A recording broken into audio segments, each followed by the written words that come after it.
Salute. How y'all doing? My name is Derrick Williams. A programming note, I will be going live later on today from West River Drive in Philadelphia. Did you know that in 2011, when Osama bin Laden was raided by our government under the leadership of then President Barack Obama, that was largely a clandestine raid. Many in our Congress did not even know this was going on.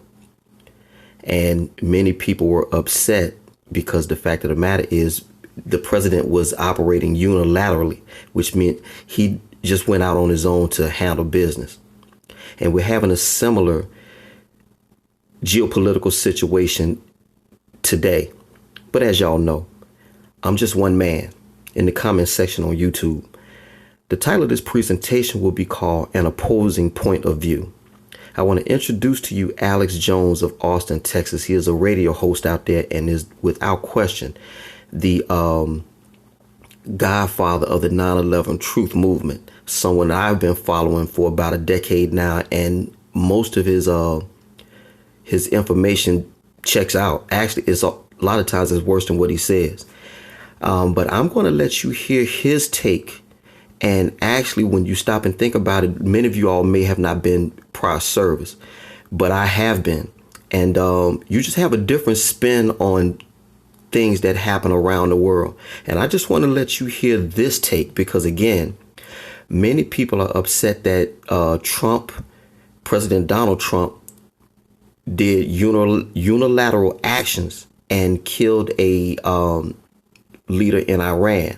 Well, that's exactly what presidents prior to Trump have done with the ringing endorsement of the American people, even though some of these actions weren't handled through proper channels. In other words, you have to run through Congress and things of this nature. People today call those executive orders and, default things like that. But I'm going to let you hear Mr. Jones's take, one that I actually agree with. And like Judge Judy often says, it has the ring of truth to it. So I'm going to step aside because he's much more eloquent than I. All y'all take care. Greenville, Mississippi till I die. Welcome back. This is the David Knight Show. I'm your host, Tony Otterburn, filling in for the great David Knight. As promised, in studio, Alex Jones. Good to be here. Thanks for doing a great job. Love watching the show when you're hosting. Proud to be here. I just wanted to pop in for this segment because I know you got loaded phone lines, and I'm going to be obviously come up on my show at 11, about an hour and 13 minutes. But I want people to just pull back. I don't have an agenda here on air to say I'm for this strike or I'm against this strike. When Trump took the bait partially with the fake chemical attacks, the third round of them that we knew were fake, and blew up that chemical dump, I got really angry because he was violating the promise he made, but I understand it was strategic. The Russians knew it was coming. That was to get the war hawks off his back, the neocons that wanted war. So that was Trump being very, very strategic. That was 3D chess. A lot of times he's not playing 3D chess. He's so surrounded by traitors. But in my view, that was 3D chess. I still don't agree with it. It's a very dangerous Machiavellian road to go down, to do a little war to stop a big war, but I understand it. In this case, yes, we know the neocons are bad. Yes, we know that Israel has problems. Yes, we know Saudi Arabia's got serious problems. But if you look at Iran, they have been, since Operation Praying Mantis, 1980, when we blew up their navy because they were attacking people, they're very expansionist. They say they're going to rule the world. They're going to control Islam. They're in a war with Islam right now to take it over. Even though the Shiites are 20% of Islam, they're the most motivated and organized group. They don't have the money of the Saudis that control the other side of Islam, but they are the most organized since, they're Persians and don't have that Arab inclination to not work together. And so there is a problem. Obviously, the old joke is the Iranians invented chess. And so they're very, very expansionist. That's where you get the whole term Aryan. Aryan's where you get the word Iran, people that settled, the white people that settled India and modernized it about 5,000 years ago were Aryans. They were whites that went into Iran. And the whole point is that's just some of the background. They believe, just like Hitler said he was an Aryan, they believe they have a right to rule the world. So Hitler didn't invent all of that. It comes out of Iran and northern India. So they have an ethos that they're meant to rule the world. You combine that with Islam, you got a very expansionist situation. Now, for me, this is really what's going on at the bottom of it.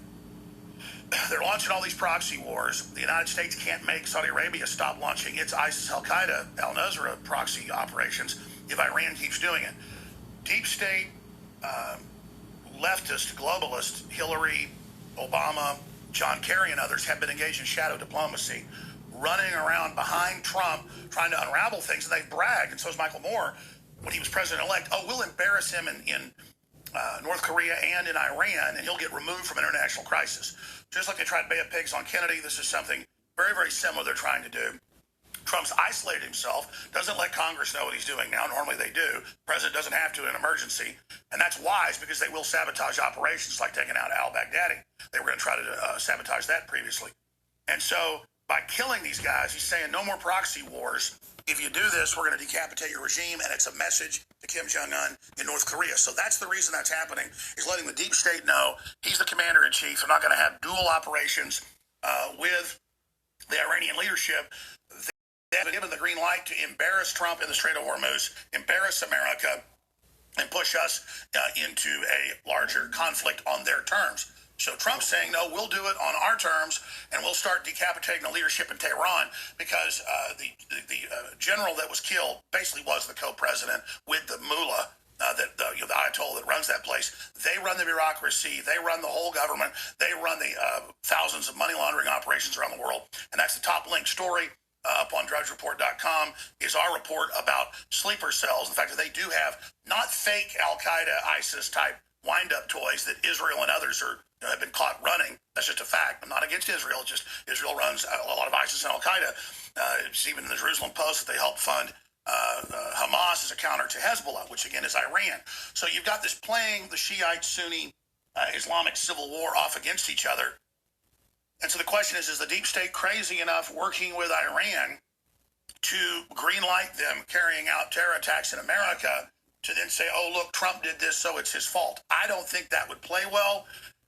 And so really this move by Trump and by the Pentagon is a very, very strong move. We're basically at war with Iran right now. It's easy to sit back and Monday morning quarterback this whole thing. But if you want to have a strong country and you want to send a message to North Korea and the Chi-Coms and the Russians and everybody else, this is it where you kill leadership. No more games of proxy wars and cannon fodder and troops dying and militias. You just do what we should have done, invaded Hanoi in 1964 if we were really going to kick out Ho Chi Minh. But that was all meant to create a schism and a whole leftist divide and generate the anti-war movement in America. That's been declassified and was meant to chew up our best men. That was all a staged deal at the deep state level as well. So I'm against deep state wars. I'm against endless wars. I want out of Afghanistan. I want out of Iraq. I want out of Syria. And Trump understands you've got to have decisive victories to end these and decapitate people that won't stop playing both sides because they just can't help it. I mean, if anybody's squirrely and anybody is inbred and anybody has high IQs but are crazy, folks, if you think some of the Ashkenazi folks over in Israel are nuts, the Iranians are even more crazy. Okay, and so all they know is force. And so the big question is, how are they going to respond? How are they manipulating deep state and other groups?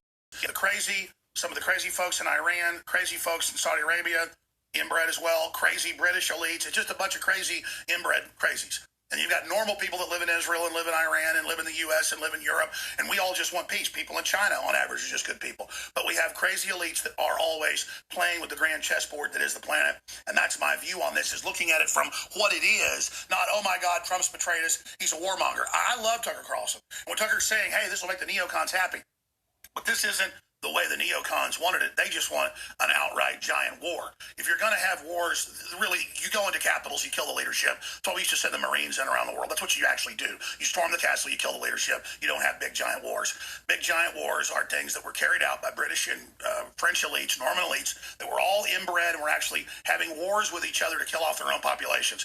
Those type of wars are jokes. If you're going to have a real war with Islam and the rest of it, you take out the leadership, and you basically have to have a new crusade by locking up the borders and then engaging in economic warfare and then physical warfare. And so really we're entering that wheelhouse where Trump is saying, we're not going to have the capitulation to Islam, to the Chi-Coms, to Hollywood, to the globalists, or anybody. This is really a president and a real U.S. government. You may disagree with the policies, but from my view, this is the president being the president, and it's sent shockwaves across the world, and is a huge historic movement, and is extremely dangerous.